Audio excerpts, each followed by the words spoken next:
Thank you for joining me for another episode of the Wandering Watercolor. So today we are working on the 6th page of the Chattanooga Scenery Watercolor Coloring book. Let's get started. So this is the page. It's basically a close-up. It's more really of a still life study as opposed to really a scenery. This is a close-up in a very specific spot in Chattanooga. Most people have been able to guess it, but I put that in here because it's kind of like instead of just only sceneries, there's also just like one specific spot that maybe more interactive people can try to guess where it is. If you think you know where it is, leave me a message in the comments or wherever, and I will let you know if you're correct. As always, you want to have your paint, a place to mix your colors, usually a porcelain or a glass little dish, preferably white so you can kind of see how the colors are mixing.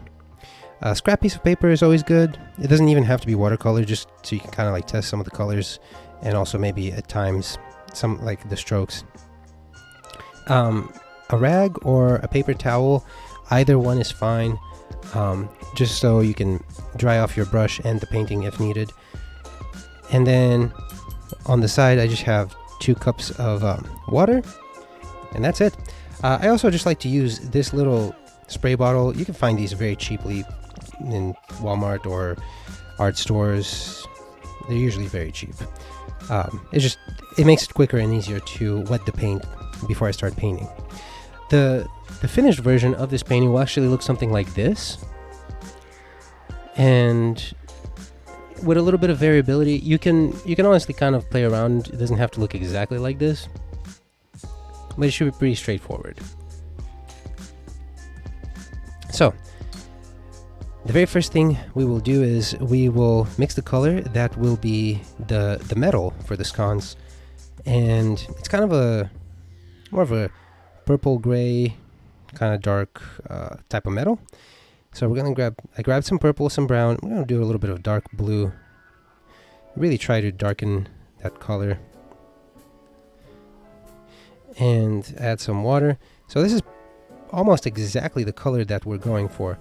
And the light itself that the sconce will be emitting is going to be yellow. Let's see, look at it again. So it's going to be yellow, and purple or violet those are complementary colors to yellow shades. So using this color to outline the sconce itself, the metal parts, will make the yellow pop out more.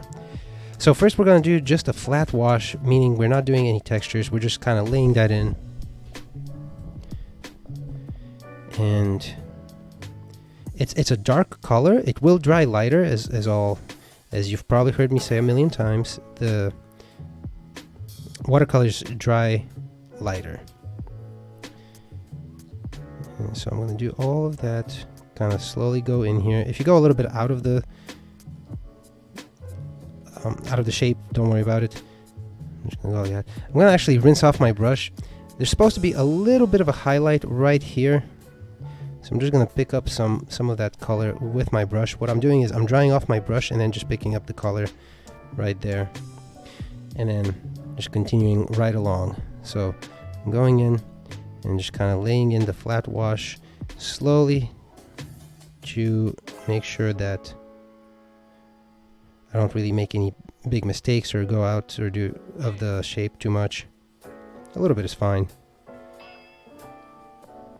Okay, do all of that, and grab more color and all of this.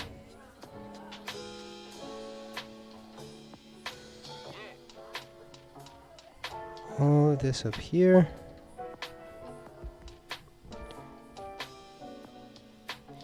Down here, underneath,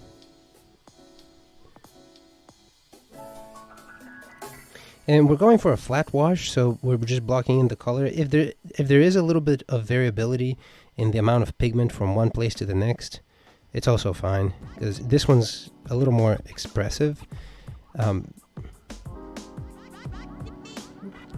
Makes it look a little more artsy when you have more color transitions from light to dark.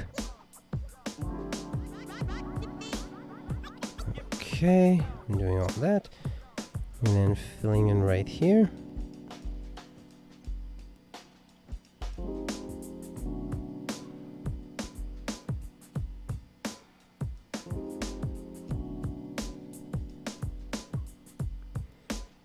And okay, that looks pretty good. Messed up a little bit over here, but not the end of the world. I'm just gonna leave a little bit of moisture on my brush and see if I could just pick that up, or maybe at least blend it in a little bit. There we go. Okay, cool. So that's good. While this section is drying, we will wait before we proceed to color in the color on the little glass panes here of the sconce. The green over here, we're also going to wait to paint that in, just because we want to make sure that it's not this. If this is wet while we're painting, it'll kind of bleed into each other, which it may be an effect that you're looking to get. So by all means, if you want to do that, go ahead. In the meantime, I'm going to paint this section up here, and this kind of create a little bit of a dark to light background, so that we put more of an emphasis in the light area. So I'm just going to bring up the painting again. So you see how in this section right here, there's more, it's a little darker. It's kind of subtle. It's not too much. And then obviously we're going to color in these little bricks, and we're going to use high contrast for the details where light doesn't really seep into. And so for that color, we're going to need a bit of it's kind of a gray, a cool gray, so there's a bit of a blue in it. So we're going to do that. I'm going to grab some brown, mix it up. Oh, that's way too much brown. Way too much brown. Grab a little more blue. More blue. A lot more blue. Okay, so this is probably the color that we want to use, just a little bit too dark. That is definitely way too dark. So I'm just going to grab some water and kind of mix here on the side. Okay, that's better. So we can grab a little bit of the darker color up here, because it's, let's say this is night.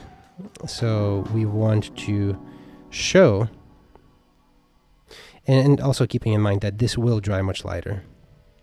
And we can even go in the little cracks here underneath the tiles, just so we can create some of that contrast. And then we're going to grab this. We're going to go like, so you may want to watch me do this if you haven't done a similar technique before, because it might make it easier, because this kind of has to go a little bit fast. Because what we'll do is we're going to block this in right here like this, and while it's still very wet, I'm going to just wet my brush. I'm not doing anything else, and then just pulling it out, kind of pulling it out.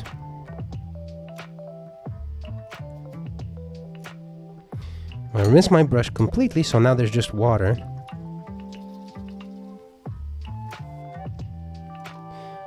And then kind of blending that out, rinsing my brush again. I'm actually going to dry it off a little bit, just so I can pick up some of that water. And then try to blend that edge. Sometimes the pigment tends to pull on in one area, depending on how the paper is leaning, maybe a little bit. But you see how there's a bit of a transition. It's really dark up here, less dark, and it kind of transitions out. I'm going to rinse my brush again, and then try to pick up some of that and just blend it in just with the water. Just rub it in a little bit, and that's really it for that. Let's see the reference. Yeah, we probably should have made it a little bluer, but that's okay. That's fine how it is. And so now this is all pretty dry. So for the mixture of the green and the yellow, what we're going to do is we're actually not going to mix any of those colors in our mixing plate. We're just going to go directly to the paper. So what we'll do is, first I'm just going to grab some green. There's a good amount of water in my green here, so I can just go ahead and pick it up directly. And first, more towards the edge of the image, I'm just kind of laying it in. kind of establishing that base color. And I'm going very bold with it, just because there's going to be a lot of contrast between the colors. So then I'm just gonna rinse off my brush. I'm just gonna go straight for the yellow, and I'm going in like this. And now I'm just mixing in the edge and kind of pulling it out, mixing it in a little bit. I'm gonna grab some more. I'm just working it in like this. So basically what we're doing is creating a little bit of gradation from color, and we will go back in with a darker, much darker green to create the contrasting, defining shadows. And so more towards the edge of the leaves, I'm just going pure yellow, and it adds a bit of, you can blend it in a little bit to add more of that transition if you want to, but it also adds a lot of highlight to that whenever you just put in the yellow like that. And over here, especially because it's so close to the light source, we can go really strong with it, kind of like that. And also in between the little gap right there, that's in between the shape of the sconce. Okay, so that, like that, maybe a little bit like this. Okay, and then I'm gonna rinse my brush and then go back to the green. I'm just gonna grab that, put it all in here, and then mix up with that yellow. There we go. And then rinse my brush and get some more yellow, and then just throw it in here, kind of mix it up really nicely. I'm not pulling the green too far out into the edges, just because we do want to keep them more yellow. Rinse my brush again. I'm gonna dry my brush off a little bit. There's still some moisture in there, so we can kind of blend in these colors like that. And then grab more direct yellow. I'm just gonna put that in here, like that. Over here. Okay, so that looks pretty good.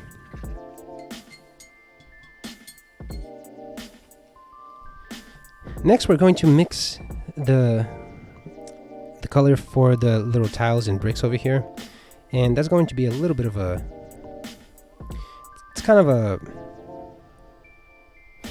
pink brick color. I grabbed some red and brown. I'm gonna rinse that off and grab a little bit of orange, kind of mix that up. That's better. I'm gonna grab water, grab a little bit of brown, and I'm just gonna see how that looks.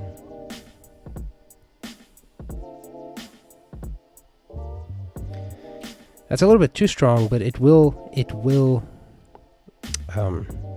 dry much lighter. So I'm just gonna go ahead and start laying it in, and I'm not gonna cover the entire brick here, just because I'm gonna do the same thing that I just did with the green and kind of create a little bit of a color shift.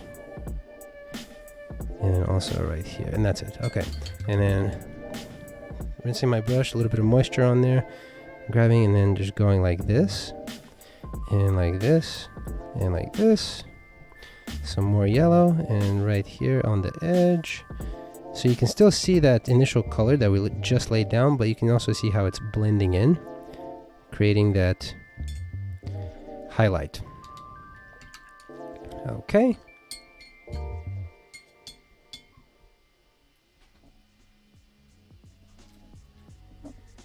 Next, I'm just going to grab the yellow and then just fill all of this in, just completely with as strong of a yellow as I possibly can.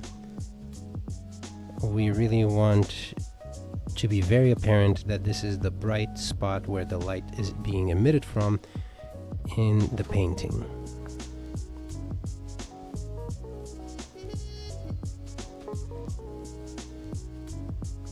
There we go.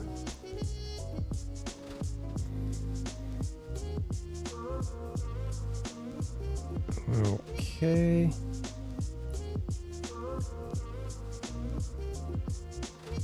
Gonna add some more right here.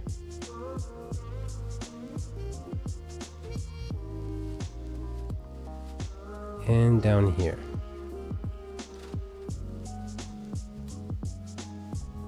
Rinse off my brush. Let's see.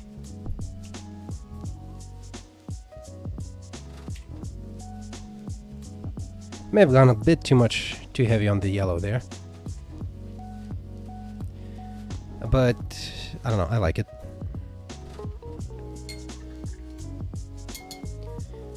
So then the next step is to, for that door back here, we do want to create some outlines for wherever there's cracks that even in really bright light situations, if there's a crack that the light can't really get into, or just depending on the angle that it's being hit at, you can see a high contrast there because that's where the shapes are really defined. So what we'll do here is, first we're going to lay in some dark outlines, and the way that we'll mix those is I'm just going to grab some of the dark blue here. We don't want to use pure black. Part of the reason is because it's going to distract. We don't want to use pure black because it'll distract from the highlights. Yeah, I can't think of a better way to explain that, because this painting isn't that dark that it would call for a pure black. So we just want to mix up some. What I'm doing is I'm mixing up brown, dark blue, and purple, and you can get a pretty dark color that way that we're going to use to outline certain areas. And it's going to be more on the blue side, really, because for the actually we could probably we'll use more purple whenever we're outlining the sconce, but let me just test this color. Okay, so that's pretty good. So for here, we're going to use this in 2 spots. 3 spots, I should say. So first, we want to go in over here in the crack up where the roof tiles are. Just go slowly. You want to create that contrast, that high contrast. It also gives it a bit of depth.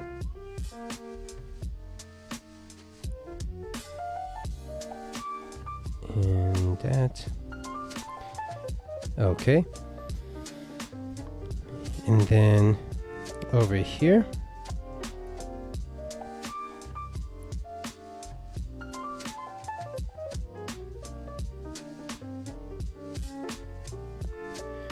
and then a little bit over here,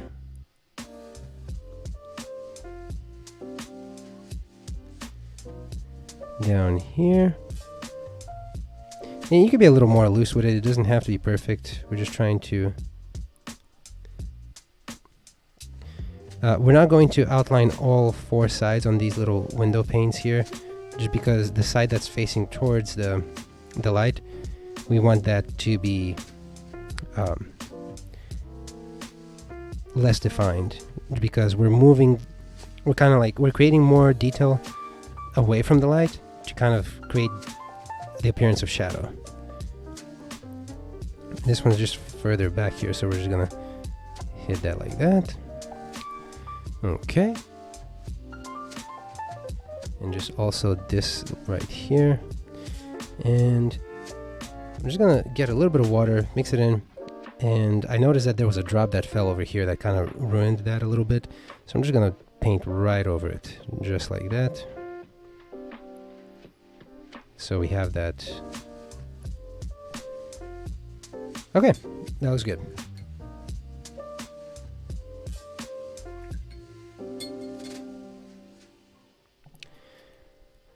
So the next thing that we'll do is we'll grab more blue and we'll mix it in over here where there's less of the dark color that we just used to give it more of a blue feeling.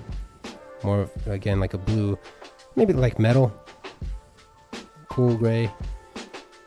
And then we'll grab some water. And so what we'll do here for the door, we're going to go in like this. Just put in a little bit and imagine that there's highlights from the light. So we're just going to go in like this and like this. Like this. Okay, that's perfect. So you can either leave that as it is or do as I'm going to do and just grab some yellow and then just blend that in. It doesn't have to be really heavy yellow, just a little bit, maybe more water. And it's okay if it looks a little bit chaotic, it adds to it. Kind of like that. There we go. Perfect. And then we're also going to spread some yellow out here. Not as strong as it was inside of the sconce. So what we're doing is I put in like heavy yellow right outside of it, but then the rest I'm just going to pull out just to create that illuminating feeling. It does not have to be very strong. It just has to be present so that people can get the idea that it's okay, this is where the light is kind of like coming from and it's hitting all these spots. While the area is still wet, if you add a little bit of yellow more towards the edge of the sconce, it'll help kind of like concentrate it there and then fade it out. So it doesn't have to be perfect. I'll put a little bit there. Rinse my brush, pull it out with the water, and that's pretty good right there.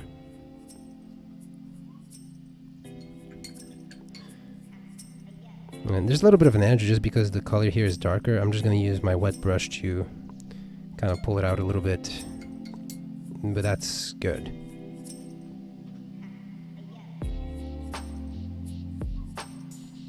Okay. Now, while this area is drying, we're going to mix up the dark green that we'll be using for the contrasting shadows. And we will be mixing that using the green, the brown, kind of just mix them together. That looks pretty good. It's that's a very good dark green, but we'll need more of that. So we'll probably need a little more than what we have mixed right now. So I'm just gonna grab more green and more brown and just kind of mix it all up. And let's see, so this looks pretty good. Let's see. Okay. Yes. So basically, I'm just gonna go in here like this. Definitely a lot towards the edge. A lot towards the edge. It doesn't have to be perfect. Honestly, it's probably better if you do the strokes a little bit sporadically. And then as you move away from the edge of the paper, more towards the sconce, we're just gonna do some lines, and not necessarily. We don't want to overpower it. You're kind of like fading it out a little bit, because even though it's right next to the light, there's still going to be some areas of definition, but you don't want to do too much. You kind of want to transition it out from the side, and that helps create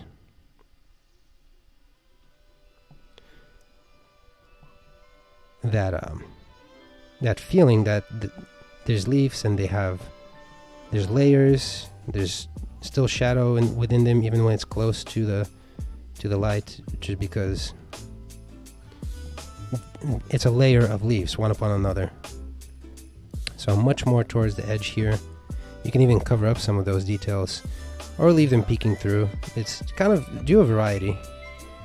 You don't have to do the same thing throughout, and actually the more variation you add in here, the better it looks.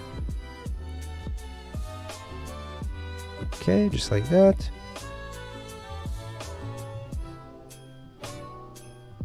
A little bit here.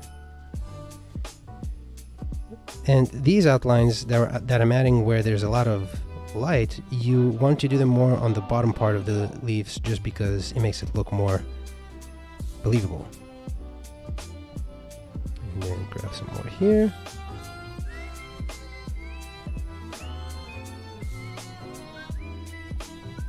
Like that.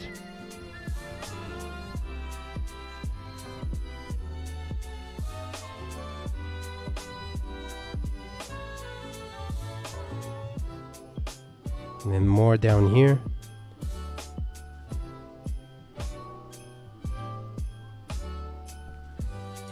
And then I'm going to rinse my brush.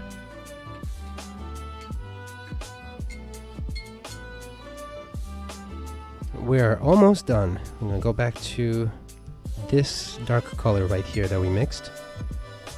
I'm going to put in some purple and some brown and some dark blue, a good amount. We're really trying to mix a really dark color here, because now we're really going to start pushing the contrast. Let's see. Yeah, that's good. So first, let's bring up our reference. You can kind of see where the lines, the dark lines are. So we're going to outline this whole bottom here. Just go slowly. Like that. I'm going to put a little bit of a outline at the bottom, maybe in the shape of a circle, maybe a line here, or a semicircle, honestly. So there's that. Then we definitely are going to outline down here where the light is. It's on the exact opposite where the light would be hitting. So this is where the shadow would be on these little metal parts.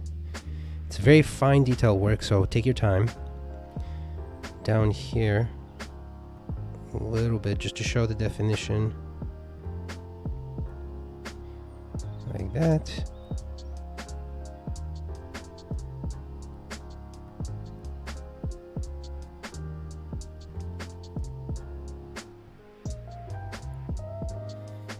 Okay, and then up here where there's a little bit of a indent, we want to show that there's definition.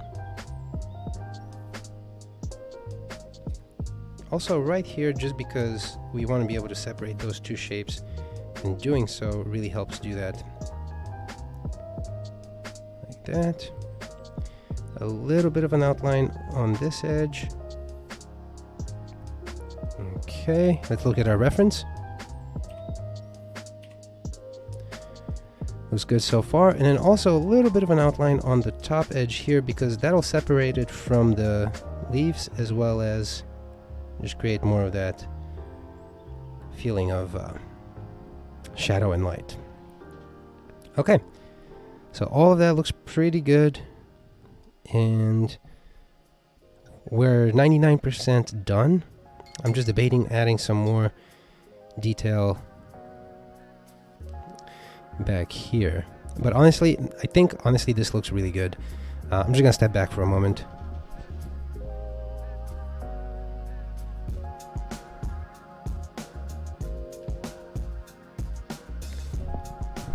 Yeah, I honestly think that actually turned out really good. This is our reference, and this is the final. Actually, it looks better than our reference. Yeah. How about that? Okay, yeah. So that's it for that painting. I think it turned out really good, honestly. You can add more to it if you want to add more contrast, or you can just play around with the lights, or you can even just you don't even have to follow anything that I did. These are all just suggestions. They're there for people that maybe don't have as much experience with watercolor. But if you have questions, if I didn't explain something in the video quite clearly enough, let me know. Just leave it in the comments, or shoot me an email or message on Insta. I try to respond within 24 hours. And with that, thank you for painting with me. I will see you on the next episode.